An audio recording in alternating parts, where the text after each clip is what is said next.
নতুন বছৰলৈ মাত্ৰ কেইটামান দিন আছে আৰু এই কেইটামান দিনত আমি উপস্থিত হৈছোঁ জুবিন ক্ষেত্ৰ, য'ত জুবিন গাৰ্গৰ বিশ্বশিল্পী জুবিন গাৰ্গৰ কাঞ্চনজংঘা ফিল্মখন শ্বুটিং হৈছিলে। আৰু ইয়াতে জুবিন গাৰ্গে তেজপুৰখন যিহেতু বহুত ভাল পায়, তেজপুৰ আপোন, আৰু ইয়াতে জুবিন গাৰ্গে খোজ কাঢ়িব শিকিছিলে।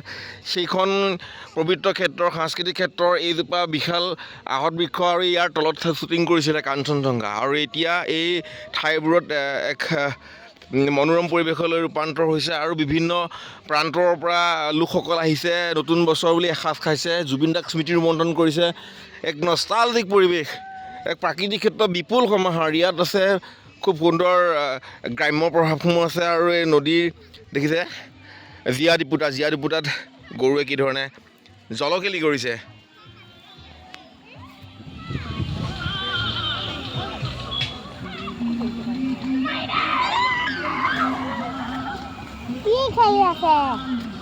আৰু কি চাইছা হে?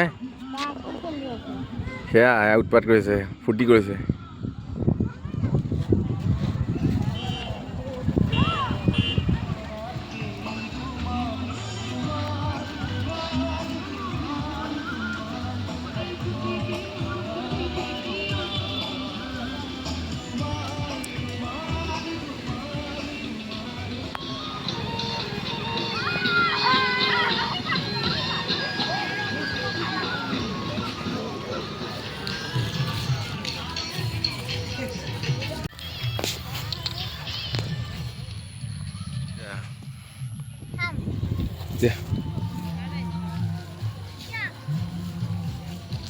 এয়া দেওবৰীয়া স্থানেই নহয়, জুবিন দাৰ ঐতিহ্য স্থান, য'ত কাঞ্চনজংঘা শ্বুটিং হৈছিলে।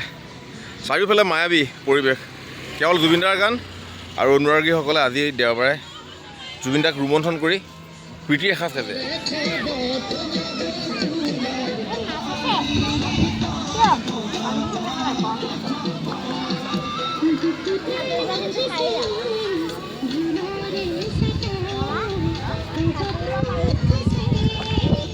আকৌ নাম জুবিনদাৰ নাম বন্দনা, কিবা মানুহবিলাক সকলো যে জনতা আৱেগিক দেই জুবিনদাৰ কাৰণে।